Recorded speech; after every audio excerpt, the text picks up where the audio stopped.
वंदे बोधमहिम नित्यं गुरुशंकरोपणम् हिमाश्रितो हि वक्रोऽपि चन्द्रः सर्वत्र वन्दते। ओम नित्यं शुद्धं निराभासं निर्विकार निरंजनम नित्यं बोधं चिदानंदं गुरु ब्रह्म नमोऽप्यहं वासुदेव सुतं देवं कंस चाणूरमर्दनं देवकी परमानंदं कृष्णं वंदे जगद्गुरु गुरुर्मूल्या गुरुर्मूला क्रिया सर्वा लोके अस्मिन् कुलनायके तस्मात् सेव्यं गुरु नित्यर्थ भक्ति संजीवतम मोह निशातं देख विषेक अखंड तिमारुए सुखधामी पूर्ण प्रकाश भयो उर्मे हिमद्वैत गयो लके ललामी सद्गुण कुंज खिले मन मानस कर्म उलूक दुरे भवगामी आत्म रूप विराज रहे गुरुदेव को बारंबार नमामि गुरुदेव को बारंबार नमामि। ब्रह्मचर्य व्रति सो अखंड धृति सुकृति सन्मार्ग किए जिन तय प्रकृति से परे विकृति को हरे संसति संताप की योजन छय जगती में जितेंद्र करी जागृति निर्मल सद ज्ञान दियो निर्भय श्रोता समाज सभी बोलो श्री सतगुरुदेव भगवान की जय। शरबत पीने के बाद गला साफ हो जाता है, इसलिए जयकारे में बल होना चाहिए। बोलिए सतगुरुदेव भगवान की जय।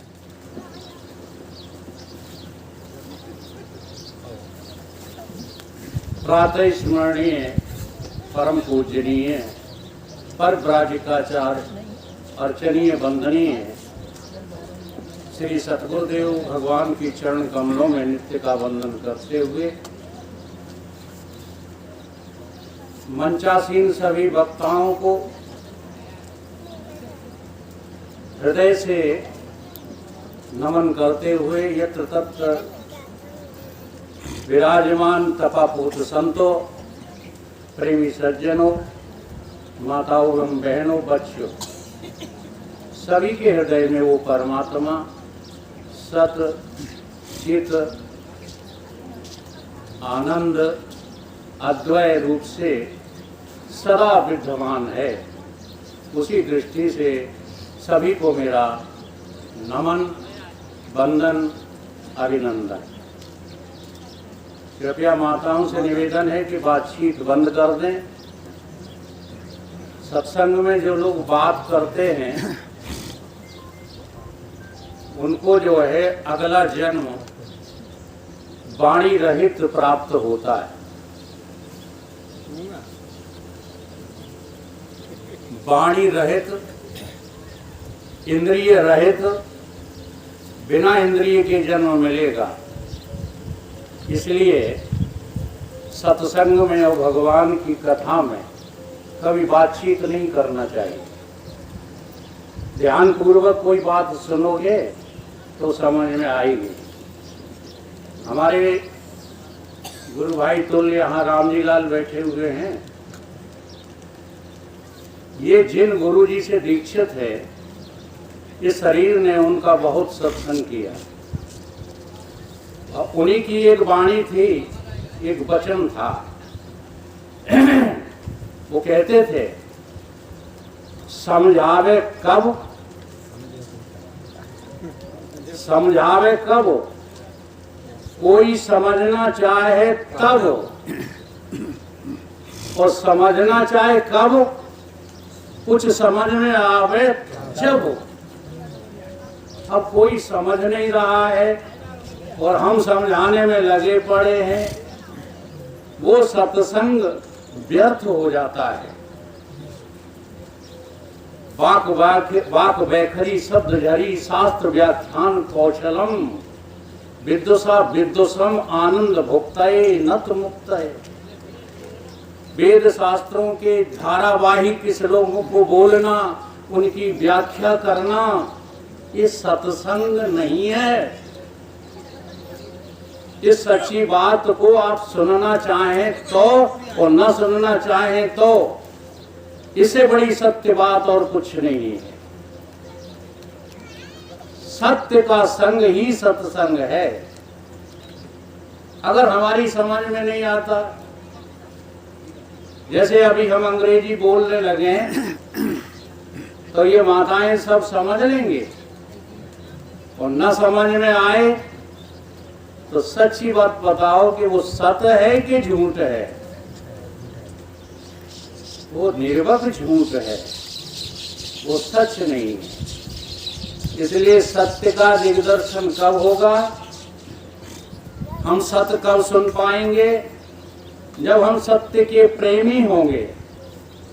अगर हम झूठ के प्रेमी हैं तो हम मनोरंजन तो कर सकते हैं, लेकिन सत्संग नहीं कर सकते। और ये प्रेम कब होगा?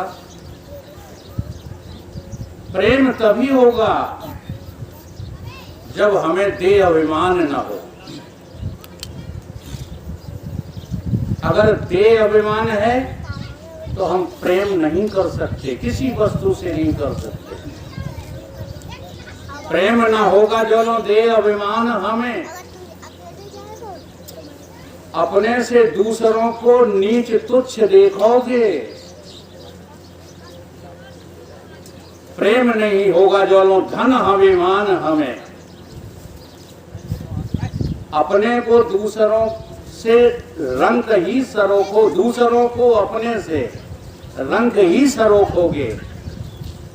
और प्रेम नहीं होगा जो ये किताबों की जो है विद्या का अभिमान हमें अपने से दूसरों को मूर्ख ही सरोखोगे। क्या जानता है ये आदमी तो मूर्ख है, इसे लोग बोलता ही नहीं है। ये सत्संग सुनना नहीं है। सारे अभिमान छोड़, स्वार्थ भावना मरोड़। प्रेम तभी होगा जब सर्व ब्रह्म देखोगे।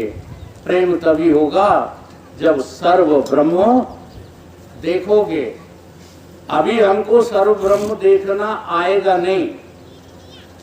क्यों नहीं आएगा? क्योंकि धर्म शास्त्रों के आधार को लेकर के हमको निरर्थक कर्मों में, निरर्थक पूजा में, निरर्थक ज्ञान में उलझा दिया गया है। कभी भी देखो, बहुत बढ़िया दृष्टांत है, कभी भी कर्मों से मुक्ति नहीं मिलती, कभी भी जो है भावनाओं से मुक्ति नहीं मिलती, और कभी भी तथाकथित किताबी ज्ञान से मुक्ति नहीं मिलती। देखो, एक उदाहरण के द्वारा समझने की कोशिश करो। जैसे अभी झोंपड़ी में लेटे आराम कर रहे थे हम, झोंपड़ी से निकले, सांझ का टाइम था, टेढ़ी मेढ़ी एक रस्सी पड़ी हुई थी, और उस रस्सी को देख करके हमने देखा कि वो रस्सी न दिख करके सर्प दिख रही है। रस्सी नहीं दिख रही, क्या दिख रहा है? सर्प दिख रहा है, जबकि है वहां क्या? रस्सी। तो हमने एक डंडा उठाया उसी झोंपड़ी से और बड़ी जोर से पीट डाला उसको, और अपने मन में मान बैठे कि सर्प का देहांत हो गया, और जाकर के फिर झोंपड़ी में बैठ गए। फिर थोड़ी देर बाद जब निकले तो देखा फिर वैसा ही का वैसा रस्सी में सांप दिख रहा। हाँ, अब हमने क्या किया?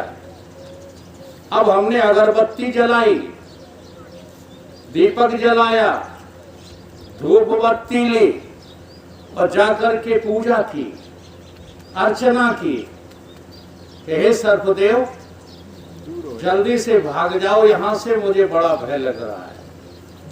और अपने मन में मान लिया कि अब तो हमारे सर्पदेव मान गए हैं, भाग जाएंगे, और हम अपनी झोपड़ी में चले गए। परंतु वो सर्प फिर भी गया नहीं। अब जाता तो तब जब होता, वो तो रस्सी है। तीसरी बार जब हम आए तो फिर ज्यों का त्यों सर्प हमको देखा। बहुत ध्यान देना, हम न संस्कृत बोलते हैं, न श्लोक बोलते हैं, न चौपाइयां बोलते हैं, क्योंकि उस बोलने का नाम सत्संग नहीं है। चाहे जब निर्णय कर लेना, उसको सत्संग नहीं कहते, विद्वता कहते हैं। वो विद्वता दिखा करके हम आनंद तो जो है लोगों को मनोरंजन तो करा सकते हैं, लेकिन सत्य तक पहुंचा नहीं सकते। सत्य तक पहुंचाने के लिए सत्य की बात खुद को समझ में आनी चाहिए, तब दूसरों को समझाने की युक्ति आनी चाहिए, नहीं तो नहीं समझ में आएगी। तीसरी बार हमने देखा सर्प ज्यों का त्यों दिखाई दे रहा है। अब हम आंख बंद करके बैठ गए, योग की स्थिति में बैठ गए, सोचने लगे सबका नाम रूप सब जो है हमारे ही अंतःकरण में है। योगी क्या करते हैं? चित्त वृत्ति निरोधस्य योगा, अपनी चित्त की वृत्तियों का अंदर जाके निरोध करते हैं, वृत्तियों का अंकलन करते हैं। तो बैठ गए हम, सारे दृश्यों को, सांप को, झोंपड़ी को, सबको अपने में लय करते चले गए और शांत हो गए कि अब सर्प नहीं रहा। परंतु जैसे ही आंख खोली, सामने सर्प ही दिखाई दिया। आखिरी चीज बची सर्प भगाने का मंत्र, जो मुझे याद था। वो मंत्र दोहराना मैंने 108 बार शुरू किया। दोहरा के परेशान हो गए, लेकिन सर्प ज्यों का त्यों है। ध्यान देना, जब कोई काम नहीं बना तो हमें गुरु के पास जाना पड़ा। गुरु से पूछा कि वहां पर सर्प है। गुरु जी ने कहा वहां सर्प हो ही नहीं सकता, क्योंकि मैं तो अभी ही निकल कर आया हूं, रस्सी पड़ी हुई है। तू एक काम कर, ले मेरा टॉर्च ले जा और जरा इस टॉर्च को जला कर देखना, सर्प का नामो निशान नहीं मिलेगा। और जब टॉर्च जलाई गई हमारे द्वारा, तो वहां न पहले सांप था, न अब सांप है, न कभी आगे रस्सी में सांप होगा। बताओ, इसमें कोई झूठ बात बोल रहे हैं? ये है दृष्टांत। ऐसे ही तुम्हारी आत्मा में ये संसार भ्रम से भास रहा है। रस्सी की जगह लो अपनी आत्मा को, और बाकी जितना भी प्रपंच है जो अभी वक्ता लोग समझा गए, ये दो कौड़ी का नहीं है। चाहे जितनी कोशिश कर लो, जब तक टॉर्च नहीं जलेगी तब तक ये सांप न मरेगा, न हटेगा, न भागेगा। इसलिए हम श्रुतियों से प्रमाणित बात करते हैं। हमारा श्लोक बोलना उद्देश्य नहीं है। श्रुति में कहा है, परीक्ष लोकान कर्मचितान ब्राह्मणो निर्वेदम आयात नास्ति।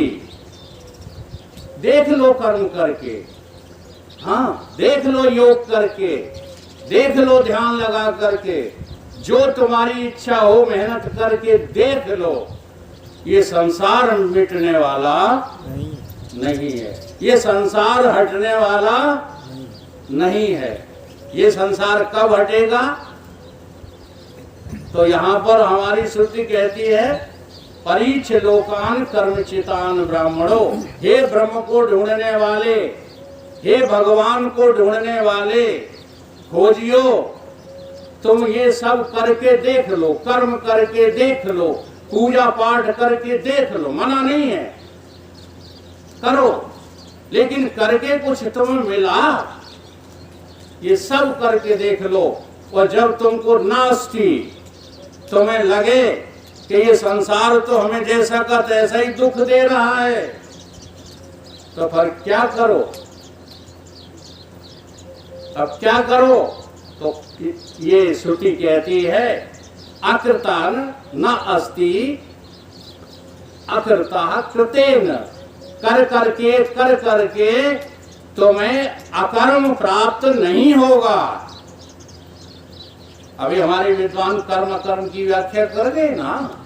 अकर्म नाम तुम्हारी चेतन आत्मा का है, चेतन में किंचित भी न कर्म है, न संसार है, न संसार के सुख दुख हैं, तुम्हारी आत्मा में कुछ है नहीं। लेकिन हम अपनी आत्मा को जानना ही नहीं चाहते, आत्मा को जानने में दिलचस्पी नहीं है, मन के रंजन करने में दिलचस्पी है। जैसे हम संसार में सिनेमा देख देख करके जो है मगन होते रहे, नौटंकी देख देख करके मगन होते रहे, अपने घर परिवार के कामों को निपटाने में मगन होते रहे, तैसे ही हम मगन हो जाते हैं इन वेद शास्त्रों को सुन सुन करके। जैसे सांप के सामने बीन बजती रहती है और वो मगन हो जाता है, ऐसे ही आज विद्वानों ने हमको मगन करने की विद्या सीख ली है। नहीं तो जो बुजुर्ग हैं, उन चेतनानंद जी की बात कर रहा हूं, मैंने अपनी आंखों से देखा है ऐसे संतों को, ऐसे महान पुरुषों को, ऐसे महान पुरुषों की संगति करके हमको ये विद्या मिली है। हम विद्या का अभिमान नहीं करते, लेकिन गलत अर्थ गलत बात मुझे सहन नहीं होती, इसलिए मैं जो है वक्ताओं की वाणी पर कभी कमेंट कर देते हैं। लेकिन जब हमें लगा कि कमेंट करने से सारा मामला खराब हो रहा है, तो हम उसे फिर बंद भी कर देते हैं, हमारा क्या जाता है। लेकिन विद्वानों को जो है ये सीखना है कि तुमने विद्या का अर्जन मरने के लिए नहीं किया, तुमने विद्या का अर्जन इस संसार में खपने के लिए नहीं किया। भवसागर से पार कैसे हुआ जाता है, इस विद्या का परिणाम है। विद्या वही जैसे भेद मिट जाए, भेद अविद्या है दुखदाई। अगर इस जो है विद्या से तुम्हारे में द्वैत बना रहा, अनेकता बनी रही, अब देखो हम कितना डरते हैं, ईमानदारी की बात है, केवल डर से जो है ऐसा करते हो। हनुमान जी की मूर्ति के सामने से निकले और अंदर हमारे जो है धक हुई और तुरंत दोनों हाथ जुड़ गए, जय हनुमान ज्ञान गुण सागर, जय कपीसते हो लोग पूजा, आज शुरू हो जाते हो। क्यों? डर है। जब घर में पाप कर रहे थे तब हनुमान तुम्हारे में नहीं थे, वहां तुम डरे नहीं। तमाम तरह के घर में पाप होते हैं,